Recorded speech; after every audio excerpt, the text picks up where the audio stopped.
नमस्कार साथीहरु, तपाईहरु सम्पूर्णलाई फेरि पनि नयाँ भिडियोमा स्वागत छ। साथीहरु, जब तपाई फेसबुक ओपन गर्नुहुन्छ, फेसबुक ओपन गरिसकेपछि यहाँनिर नयाँ प्रकारको इन्टरफेस देख्न सक्नुहुन्छ। यहाँनिर तपाईले देखिराख्नु भएको छ क्रिएट रुम र त्यसपछि यहाँनिर रुम। आखिर यो रुम भनेको के हो त?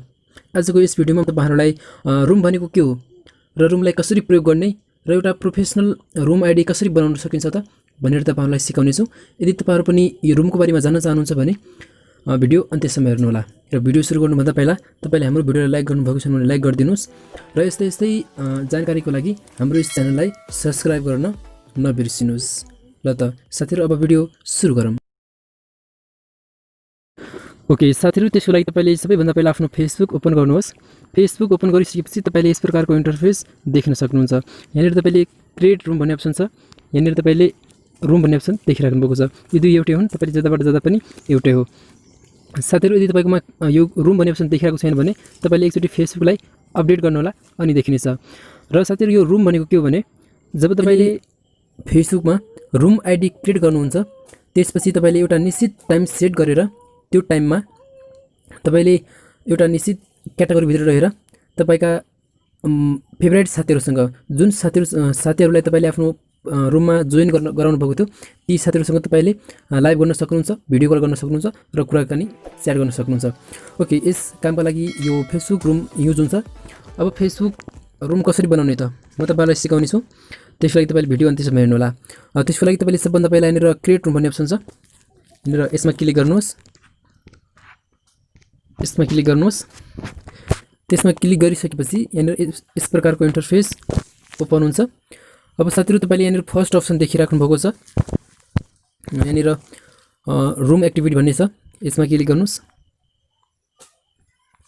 यसमा क्लिक गरिसकेपछि अब तपाईले कुनै एउटा एक्टिभिटी चुज गर्नुपर्ने हुन्छ। ओके, यहाँनिर धेरै किसिमका एक्टिभिटी छन्, जस्तै यहाँनिर म डान्स पार्टी चुज गर्छु। ओके, त्यसपछि अब यहाँनिर तपाईले दोस्रो अप्सन हु इज इन्भाइटेड यसमा क्लिक गर्नुस्। यसमा क्लिक गरिसकेपछि तपाईले यदि फेसबुकमा तपाईसँग जति फ्रेन्ड छन् ती सबैलाई इन्भाइट गर्न चाहनुहुन्छ भने यहाँनिर फ्रेन्ड्समा क्लिक गर्नुस् र स्पेशल पिपुललाई, स्पेशल फ्रेन्डहरूलाई मात्र इन्भाइट गर्न चाहनुहुन्छ भने दोस्रोमा क्लिक गर्नुस् र यहाँबाट तपाईका कुनै पनि साथीहरुलाई इन्भाइट गर्नु होला। यहाँनिर म एउटा साथीलाई इन्भाइट गर्छु र त्यसपछि म सेभ गरिदिन्छु। ओके, त्यसपछि यसमा पनि सेभ गरिदिनुस्। त्यसपछि साथीहरु, तपाईले यहाँनिर तेस्रो अप्सन स्टार्ट टाइम, ओके, जुन टाइम तपाई फेसबुक रुममा आउनुहुन्छ, लाइभमा आउनुहुन्छ, त्यो टाइम तपाईले सेभ गर्नुपर्ने हुन्छ। यहाँनिर क्लिक गर्नुहोस् र त्यसपछि यहाँबाट कुनै एउटा टाइम चुज गर्नुहोस्। ओके, यहाँनिर म 4:30 गर्छु र यसमा सेप्टेम्बर 6 गर्छु, 6-7 गर्छु। त्यसपछि यति गरिसकेपछि तपाईले यहाँनिर क्रिएट रुम भन्ने अप्सन छ, यसमा क्लिक गर्नुभयो भने तपाईको रुम आइडी क्रिएट भइसक्छ। साथै तपाईले त्यसपछि यहाँनिर देख्न सक्नुहुन्छ तपाईको यहाँनिर रुमको लिंक तपाईले देखिराख्नु भएको छ। यसलाई तपाईले कपी गरेर पनि तपाईको साथीलाई पठाउन सक्नुहुन्छ र जसले गर्दा तपाईको साथीले यस लिंकमा क्लिक गर्नुभयो भने तपाईको रुममा जोइन हुन पुग्छन्। र त्यसपछि तपाईले यहाँनिर देखिराख्नु भएको छ इन्भाइट, तपाईको साथीलाई इन्भाइट पनि गर्न सक्नुहुन्छ र त्यसपछि शेयर पनि गर्न सक्नुहुन्छ। र रुमलाई एडिट गर्न चाहनुहुन्छ भने यहाँनिर एडिट अप्सन पनि छ र त्यसपछि यहाँनिर इन्ड रुमलाई समाप्त गर्न चाहनुहुन्छ भने इन्ड रुम पनि अप्सन छ। ओके साथीहरु, त्यसपछि तपाईले यहाँनिर देखिराख्नु भएको छ यो room is schedule today 4:15 AM मा म रुममा लाइभ आउँछु। ओके, मेरा सबै साथीहरुले देख्नेछन् जुन रुममा जोइन भएका छन्। ओके, त्यसपछि यहाँनिर जोइन रुममा क्लिक गर्नुभयो भने तपाईको मेसेन्जर ओपन हुन्छ र तपाईको भिडियो कल ओपन हुन्छ। अब तपाईले तपाईका साथीहरुसँग तपाईले लाइभ च्याट गर्न सक्नुहुन्छ।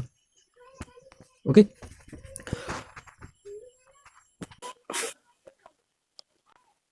यस किसिमले तपाईले लाइभ च्याट गर्न सक्नुहुन्छ तपाईका साथीहरुसँग। र साथीहरु, तपाईले यसलाई शेयर गर्न चाहनुहुन्छ भने यहाँनिर तपाईले शेयर भन्ने अप्सनमा क्लिक गर्नुभयो भने यहाँनिर तपाईले के लेख्नु छ भने लेखिदिनुस्। त्यसपछि यहाँनिर टपमा पोस्ट भन्ने अप्सन छ, यसमा क्लिक गरेर तपाईले यसलाई तपाईको रुमलाई शेयर गर्न सक्नुहुन्छ। र त्यसपछि यहाँनिर तपाईले देखिराख्नु भएको छ मेरो रुम यहाँनिर देखाइसकेको छ। ओके, त्यो शेयर गरिसकेपछि तपाईले अब प्रोफाइलमा गएर हेर्नुस् कि तपाईको रुम यहाँनिर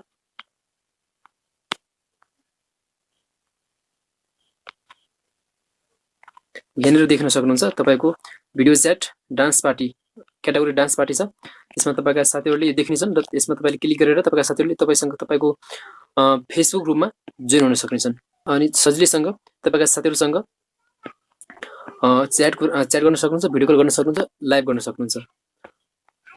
ओके, आजलाई यति नै। आशा गर्छु कि साथीहरू तपाईँले राम्रोसँग बुझ्नुभयो होला। ओके, भिडियो कस्तो लाग्यो, मन पर्यो भने लाइक गरिदिनुहोस्, सेयर गरिदिनुहोस्, साथै हाम्रो च्यानललाई सब्सक्राइब गर्नुभएको छैन भने सब्सक्राइब गरिदिनुहोस्। ल त धन्यवाद। फेरि भेटौँला अर्को भिडियोमा।